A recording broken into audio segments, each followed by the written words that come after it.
playbook na gusto nilang gamitin, playbook ni Ninoy. Gagawin na sacrificial lamb, sidigong, pero hindi nga po akma yung lamb. Kasi yung lamb po, tupa, maamo. So hindi bagay na gamitin na sacrificial lamb. Palitan na lang natin yung lamb ng Doberman. Kasi yung Doberman po, matapang.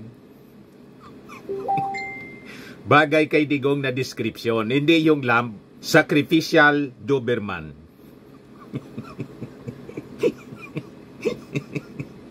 Di ba? Mga kababayan, ito yung sinabi ni Sara Duterte doon sa The Hague. Nagtipon-tipon yung mga OFW from all over Europe. Ito naman po yung bago naming product na binibenta online. Eye Glow Serum, whitening po siya. Tingnan ninyo yung epekto sa aking anak na architect before and now. Yung mga inquiries po ninyo, dumiretso na lang kayo sa kanyang Facebook account, Riz Maravillas. Joke time muna tayo po kasi seryoso yung topic natin ngayon. Tulad ng mga previous topics. Kasi sabi ni Sara Duterte, yung tatay niya gustong mag-ala Ninoy Aquino. Huwag kayong maniniwala po sa kanilang agenda. But before that, dito muna tayo sa kwentong katatawanan para stress-free. Padala ni Eduardo Paltao Sarmiento ang setting sa eskwelahan. Tinanong ng teacher yung kanyang estudyante. Sabi ng teacher kay Juan, ano ang pagkakaiba ng magnanakaw sa politiko? Matalino po si Juan. Sabi ni Juan, ang magnanakaw po, madam, nagnanakaw muna bago tumakbo. Yung politiko niya, Juan, yung politiko po, tumatakbo muna bago magnanakaw.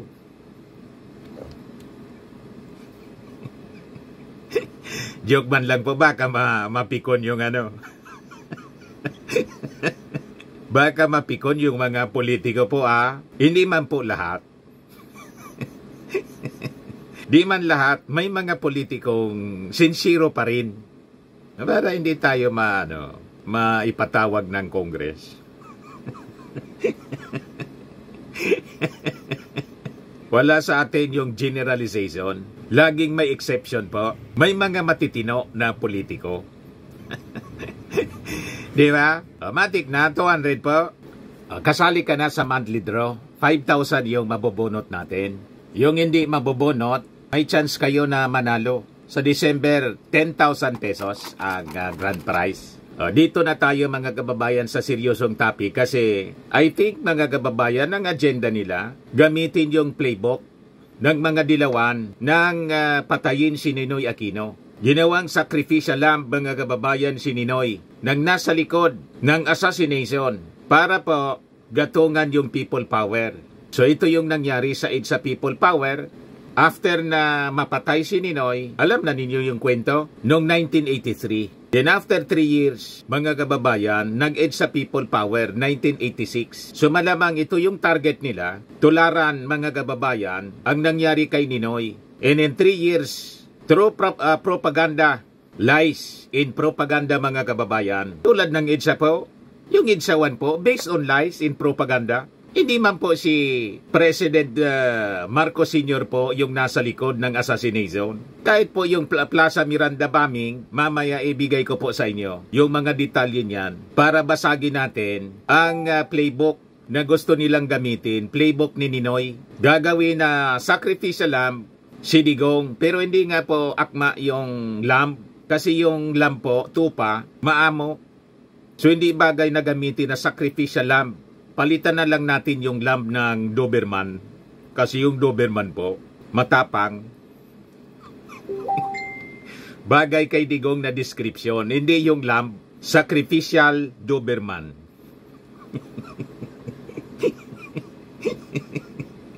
Di ba? Mga kababayan, ito yung sinabi ni Sara Duterte doon sa The Hague. Nagtipon-tipon yung mga OFW from all over Europe. Ang sabi, nag-2,000 din yung mga pumunta doon sa park ng The Hague. Ayan po ang balita dito. 2,000 daw yan na nagtipon-tipon. O to si Sara, nakatayo sa upuan. Nagmi-meeting siya. Sabi dyan, you could end up Like Ninoy Aquino, if you return to the Philippines, BP Sara warns her father, who continues to yearn to come home. Duterte says he's ready, so be it. Yan ang post po ni MG Kiambao Reyes na isang fake news peddler.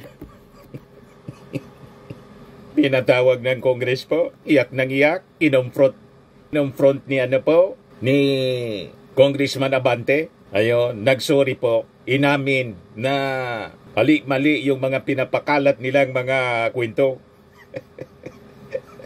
O ngayon, walang kadala-dala, nagpakalat na naman ang agenda. Yan o, yung kagustuhan mo na umuwi, yan din ang katapusan ng buhay mo. Magiging Ninoy Junior ka, BP Sara to FPRRD. Pakinggan natin. Nandun ako, sa mga araw na nandoon ako, isa yan sa paulit-ulit niyang sinasabi, kailan mo ako mapalabas dito dahil darating ang eleksyon, mag-mayor pa ako ng syudad ng Davao. Bring him home! Bring him home! Bring him home! May background pa po para appealing to emotions. Ganon ang drama nila. Sabi ko din sa kanya yon pa. Sabi ko, yung kagustuhan mo na umuwi, yan din yung katapusan ng buhay mo. Magiging Ninoy Aquino Junior ka. At sinabi niya sa akin, sabi niya, kung ganyan ang kapalaran ko, then so be it. Basta lang mauwi ako sa Pilipinas. So, malinaw ang agenda po ng mga handler ni Digong. Kasi matanda na po si Digong. Baka gusto nilang gawing sacrificial Doberman. Si Ninoy Aquino, ang tawag, sacrificial lamb. Pero si Digong, hindi akba po sa kanya kasi maisog po, matapang. So, ang matapang po, hindi man po tupa ang matapang. Ang matapang, Doberman. Kaya sacrificial Doberman. Huwag tayong kakagat, mga kababayan, sa playbook nila na gustong mangyari. Mag-aala ni Noy. Tapos ituturo na mastermind yung ating Pangulong Bongbong Marcos. Tulad ng ginawa, mga kababayan, ng mga dilawan, itinuro po yung tatay ng ating Pangulong Bongbong. Si dating Pangulong Ferdinand Marcos Sr. Ngayon ang tanong, napatunayan ba ng mastermind ng otak sa assassination ni Ninoy si Marcos Sr.? Hindi po, mga kababayan, kasi malabo na gawin yon ni Marcos Sr. kasi matalino po yung tatay ni BBM. Ba't naman ipapapatay si Ninoy Aquino? Pinagamot niya nga sa Amerika. At tumihingi pa ng pera. Kabrad po sa fraternity. Tumatawag, mga kababayan, para humingi ng pera. You see? At winarningan pa, mga kababayan, na huwag siyang uuwi kasi baka may magsamantala. Yun na nga po yung nangyari. Nagpilit si Ninoy na umuwi, so nangyari po yung assassination. Isinisi nga po, mga kababayan, based sa historya, sinisi kay Marcos Sr. Pero hindi man po napatunayan. That playbook, yun ang gustong ulitin. Gustong maging hero. Una, maging tulad ni Dr. Jose Rizal. Pero ngayon, nag-iba ang kanilang script. Gustong tularan si Ninoy para sisihin po yung ating Pangulong Bongbong Marcos. Huwag kayong kakagat sa kanilang playbook po. Just like nung panahon na nagkaed sa People Power 1, it is based on lies in propaganda. Hindi man po totoo. Nag-alsa yung mga tao believing na ang mastermind po si Marcos Sr. Kaya pinatalsik nila. Naging successful po yung EDSA sa People Power 1. Hindi dahil, mga kababayan, napatunayan na mastermind si Marcos Sr. sa assassination. Kundi, umalis na lang po yung dating Pangulong Marcos Sr. para maiwasan po yung pagdanak ng dugo. Tawag dito sa amin, nagpaunod na lang, nagpakumbaba na lang po. Kaya nangyari po yung bloodless revolution. And based sa investigasyon, mga kababayan, hindi po napatunayan ang mastermind po si Marcos Sr. Ayan po, August 20, 2014, a look back at Ninoy Aquino's murder, published by Philippine Star. O, ito yung bagong revelations, mga kababayan. Sabi diyan, Roberto Olaguer, a chaplain who visited the inmates at the New Bilibid prison, would later reveal details about what he learned from Sergeant Pablo Martinez, one of the men convicted of Ninoy's murder. Martinez reportedly was recruited by Colonel Romeo Ochoco, then Deputy Head of ABSICOM, Aviation Security Command. Martinez was introduced to Rolando Galman and was told to make sure Galman kills Ninoy. Otherwise, kill Ninoy and shoot Galman as well. Since Martinez had access to the airport, it was easy for him to smuggle Galman into the tarmac. Sergeant Martinez would later implicate Ninoy's cousin-in-law, Danding Coangco, but it was never proven. Martinez was later killed in a hit-and-run incident this year. He was hit by an SUV. So ang itinuturo po, kaya lang ayaw nang paimbestigahan ng pamilya Aquino. Ang tinuturo pong sabit, hindi man po si Marcos Sr., si Danding. Yan o. Sergeant Martinez would later implicate Ninoy's cousin-in-law, Danding Coangco, but it was never proven. Martinez was later killed in a hit-and-run incident this year. He was hit by an SUV. 2014 namatay si Martinez. Ang duda po, sinilihin siya na kasi baka lumitaw yung totoo. Kailangan kasi manatili na ang mastermind, isipin ng mga mamamayang Pilipino, paniwalaan ang mastermind si Marcos Sr. Ayaw na ng pamilya Aquino, mga kababayan pa imbestigahan. Bakit? Alam na natin yung motibo. Pag nalaman po na family feud at hindi si Marcos Sr. ang mastermind, mapatunayan po, ang challenge po galing mismo sa ating Pangulong Bongbong sa interview ni Chris Aquino. Challenge mga kababayan ni BBM noon, si Chris Aquino na buksan yung investigasyon muli. Nang pagkamatay ng kanyang tatay, ayaw na po ni Chris Aquino kasi napatawad na daw yung tatay ng ating Pangulo. Kasi pag napatunayan na hindi man po si Marcos Sr., imbalido yung basis ng revolusyon sa people power. Mawawala sa paniwala ng mga tao na ang mastermind si Marcos Sr. Yung pagiging hero po, mga kababayan ni Ninoy, mawawala, imbalido. Nagets na ninyo? You see? Kasi paano ipapapatay ni Marcos Sr. si Ninoy Aquino? Kapag ginawa na yon, talagang siya yung ituturo. Tanga ba yung dating Pangulo Marcos Sr. na napakatalino yon? Pinagamot pa nga niya sa ibang bansa, sa Amerika. Pagkatapos, pagbalik, ipapa-assassinate niya para i-blame sa kanya.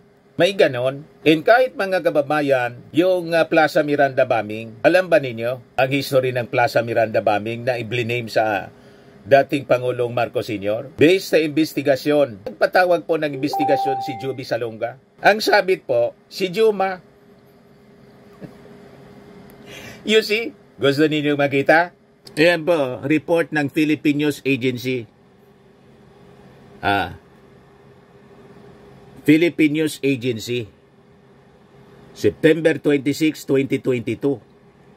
Sabi dyan, ex-NPA cadre Juma ordered my best friend to bomb Plaza Miranda. Yan o. A former New People's Army rebel claimed that his best friend, a fellow insurgent named Danny Cordero, was allegedly ordered by Communist Party of the Philippines founder Juma Sison to lob the grenades on the political gathering in Plaza Miranda, Quiapo on the fateful night of August 21, 1971. Bakit nila ginawa? Para gatungan yung revolusyon, isisi, galitin yung tao na nagpabomba sa Liberal Party meeting di Avance, yung dating Pangulong Marcos Sr. Kita ninyo kung paano nila ginawa. Ginawang sacrificial lamb yung mga namatay doon. Siyam yung namatay. You see? At si Juby Salonga, mga kababayan, naging guest ko rito sa Legazpi, sa radyo, nung kumandidato sa pagka-presidente. Tinanong ko siya, sabi ko, Senator, ano nangyari dyan sa kamay mo? Bakit nangaputol yung daliri mo? Ituan niya, Mr. Maravillas, yung sinapit ko sa Plaza Miranda bombing. Butian niya, nakaligtas ako. Nabulag siya, mga kababayan. At si Juby Salonga nagsagawa ng investigasyon. Senate investigation mismo. Napag-alaman na hindi man po si Marcos ang author, ang mastermind. Kita ninyo, nagsulat siya ng libro. Kung di ang itinuturo, ito na nga po, si Juma. So alam ng dating Pangulong Marcos Sr. kung sino yung yung mastermind. Yan Plaza Miranda bombing, Wikipedia. Ano sabi? Yan, Marcos blamed the communists and subsequently suspended the privilege of writ of habeas corpus. Kaya po dineclare yung martial law. Gumawa sila ng kaguluhan, sila man lang yung gumawa. Pagkatapos isinisi sa Marcos. Yon ang magiging playbook dito mga kababayan sa issue ni Digong. Yon ang nakikita natin. And by the story na pinapalabas ni Sara Duterte, mga kababayan, huwag maniniwala sa ganyang uri ng kwento. Kasi binibilog na po yung isipan natin ng mga mamamayang Filipino na pag may nangyari kay Digong, halimbawa magpilit na umuwi, which is impossible naman po, o halimbawa may mangyari, i-blame po sa ating Pangulong Bongbong Marcos. Never believe. Ito po, sabi rito, some prominent personalities lay the blame on the Communist Party of the Philippines under Juma Sison. Jovito Salonga, in his autobiography, stated his belief that Sison and the CPP were responsible. Kita ninyo?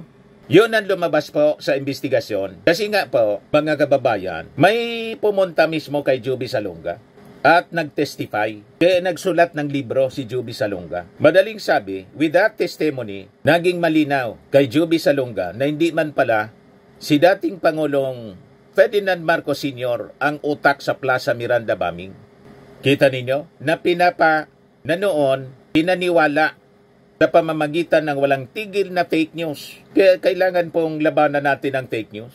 Ngayon inuulit nila. Alam ba ninyo na nagkaid sa people poweran dahil sa fake news? Inakusa yung ating dating Pangulong Marcos Sr. ng pagnanakaw, ill-gotten wealth, na lahat ng kaso po napawalang sala ngayon. So ibig sabihin, gawa-gawa yung mga kaso para galitin yung mga tao. At pati yung Plaza Miranda bombing, isinisi sa kanya. At pati yung assassination kay Ninoy, isinisi sa dating Pangulong Marcos Sr. Yun ang magiging playbook sa ngayon po sa issue ni Digong. Nagets na ninyo? Huwag pa biktima po sa mga sinungaling. Huwag pa biktima po sa kasinungalingan, sa fake news po, sa propaganda. Sabi po dito sa nabasa natin, the most dangerous liars anya are those who think they are telling the truth. Alam na ninyo kung anong uri sila ng mga tao. Ang pinakapeligroso daw na sinungaling, yung mga sinungaling na paniwala nila, nagsasabi sila ng katotohanan.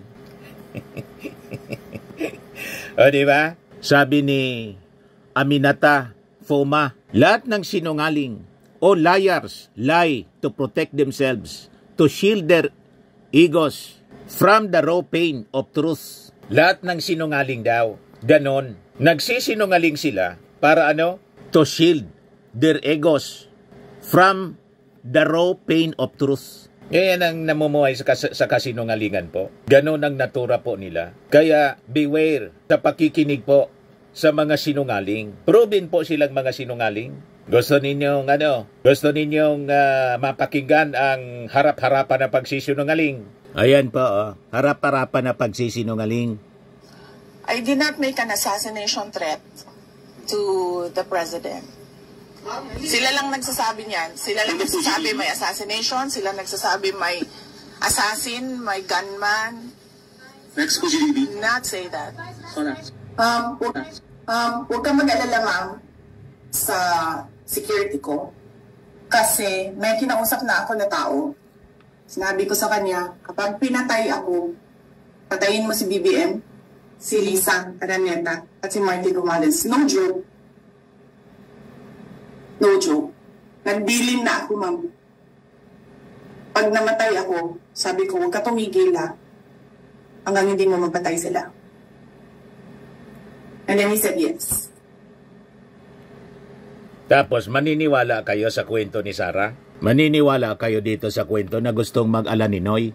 Na ang playbook, mga kababayan, uulitin nila yung kwento ni Ninoy na isinisi, mga kababayan, kay Marcos Sr. yung pagkamatay. Nan totoo, mga kababayan, based sa mga investigasyon, hindi man pala may ibang pangalan na lumitaw based sa revelation, mga kababayan. Kaya lang hindi na natin matanong kasi lahat na sila patay. Nagets na ninyo? Do not fall to their agenda, mga kababayan, of repeating the history, mga kababayan, para gatungan ang edge sa people power. At iupo nila. Alam na ninyo kung sino ang uupo pag nagka-people power po. Huwag pabibiktima, mga kababayan. Tama pa. Pakiusap sa mga Marcos loyalist sa nagmamahal sa ating Pangulong Bongbong Marcos. I-share ninyo itong i-share na ating video. At mga videos ng mga Marcos vloggers para malabanan po natin ang mga black propaganda at masamang agenda po na niluluto nila. Yan ang pwede ninyong maitulong. Yung 31 million Marcos supporters. I-share lang po ninyo. And click subscribe dito po sa ating YouTube channel. Tama po? At itong ating programa mga kababayan, atid sa inyo nitong ating mga sponsors. Fairmax Framing and Lifting Cream. Pinapay po sa mga pulses in affected area. Mainam po ito sa mga pains at paninigas ng mga kaso-kasuan. Ito sa mukha naman yung application, anti-aging, Automax po siya. Ito ay Glow 60 mga kababayan. Whitening po siya. Made in South Korea.